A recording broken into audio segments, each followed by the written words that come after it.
ಹಾಂ ಹೇಳಿ. ಮತ್ತೆ ಟಿಪ್ಪು ವಿವಾದ ಶುರುವಾಗಿದೆ ಸರ್. ಈಗ ನಿನ್ನೆ ಹೇಳಿದ್ದೀವಿ, ಮೈಸೂರು ಮಹಾರಾಜರು ದೊಡ್ಡ ಕೊಡುಗೆ.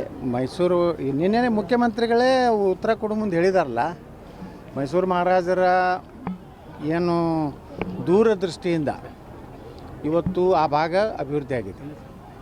ಅದು ಆ ವಿಮಾನ ನಿಲ್ದಾಣಕ್ಕೆ ಏನು ನಾಲ್ವಡಿ ಜಯಚಾಮರಾಜೇಂದ್ರ ಒಡೆಯರ್ ಏನಿದ್ರು ಅವ್ರು ಭಾಳ ದೊಡ್ಡ ಕೆಲಸ ಮಾಡಿದ್ದಾರೆ. ಇವತ್ತು ಬೆಂಗಳೂರಿಗೆ ಏಷ್ಯಾದಲ್ಲಿ ಮೊದಲ ಬಾರಿಗೆ ವಿದ್ಯುತ್ಕರಣ ಆಗಿದ್ದು ಯಾರ ಕಾಲದಾಗ ಅಂದರೆ ಜಯಚಾಮರಾಜ ಒಡೆಯರಿಂದ.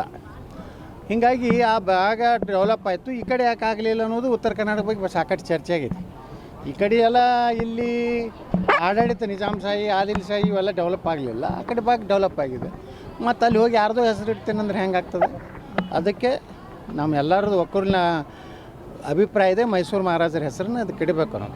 ಸರ್, ಮೊನ್ನೆ ಬೆಳಗಾಮಲ್ಲೂ ಕಾರ್ಯಕರ್ತರ ಮೇಲೆ ಎಲ್ಲ ಆಯಿತು, ಮತ್ತು ಭದ್ರಾವತಿಯಲ್ಲೂ ಕೂಡ ಕಾರ್ಯಕರ್ತರು. ನೋಡಿರಿ, ಈ ಸರ್ಕಾರ ಬಂದ ಮೇಲೆ BJP ಕಾರ್ಯಕರ್ತರು, ಹಿಂದೂ ಕಾರ್ಯಕರ್ತರು ಅಷ್ಟೇ ಅಲ್ಲ, ಸಾಮಾಜಿಕ ಜಾಲತಾಣದಲ್ಲಿ ಸಹಿತ ತಮ್ಮ ಅಭಿಪ್ರಾಯನ ಹಂಚೋದ್ರ ಮೇಲೂ ಪೊಲೀಸ್ ಸ್ಟೇಷನ್ಗೆ ಹೊತ್ತು ಅಧಿಕಾರಿಗಳು ಕರೆಸಿ ಅವ್ರ ಕಡೆಯಿಂದ ಮುಚ್ಚಳಿಕೆ ಬರ್ಸ್ಕೊಂಡು ಅವ್ರಿಗೆ ಹೆದರಿಸಿ, ಇನ್ಮ್ಯಾಗ ಏನಾದರೂ ನೀನು ಫೇಸ್ಬುಕ್ನಲ್ಲಿ ಇದನ್ನು ಏನಾದರೂ ಹಾಕಿದ್ರೆ ನಿನ್ನ ಮ್ಯಾಗ ಅರೆಸ್ಟ್ ಮಾಡ್ತೀವಿ. ಎಷ್ಟೋ ಕಾರ್ಯಕರ್ತರು ನನಗೆ ಫೋನ್ ಮಾಡ್ತಾರೆ, ಮೆಸೇಜ್ ಮಾಡ್ತಾರೆ. ಈ ರೀತಿ ದೌರ್ಜನ್ಯ ನಡೆದಿದೆ. ಈ ದೌರ್ಜನ್ಯ ಇನ್ನೂ ನಾವು ತಡ್ಕೋದಿಲ್ಲ.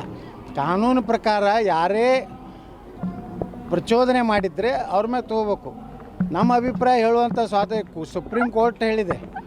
ಯಾವುದೇ ವ್ಯಕ್ತಿ ಏನೋ ಒಂದು ಅಭಿಪ್ರಾಯ ಕೊಡುವಂಥದ್ದು ಅವನ ಅಧಿಕಾರ ಇದೆ, ವಾಕ್ ಸ್ವಾತಂತ್ರ್ಯ ಇದೆ. ಅದನ್ನು ಇವತ್ತು ಕರ್ನಾಟಕದಲ್ಲಿ ಒಂದು ರೀತಿ ಅಘೋಷಿತವಾದಂಥ ತುರ್ತು ಪರಿಸ್ಥಿತಿ ನಿರ್ಮಾಣ ಆಗುವಂಥ ರೀತಿಯಲ್ಲಿ BJP ಕಾರ್ಯಕರ್ತರು, ಹಿಂದೂ ಕಾರ್ಯಕರ್ತರ ಮೇಲೆ ಸತತವಾಗಿ ದಾಳಿ ಆಗ್ತಾಯಿದೆ. ಇದೇ ರೀತಿ ಮುಂದುವರೆದರೆ ಈ ರಾಜ್ಯದಲ್ಲಿ ಅರಾಜಕತೆ ಆಗ್ತದೆ. ಅದಕ್ಕೆ ನಾನು ಸರ್ಕಾರಕ್ಕೆ ಎಚ್ಚರಿಕೆ ಕೊಡ್ಲಿಕ್ಕೆ ಬಯಸ್ತಾ ಇದ್ದೀನಿ. ಯಾವುದೇ ಅಭಿವ್ಯಕ್ತ ಸ್ವಾತಂತ್ರ್ಯವನ್ನು ತಡೆಯುವಂಥ ಅಧಿಕಾರ ಇಲ್ಲ.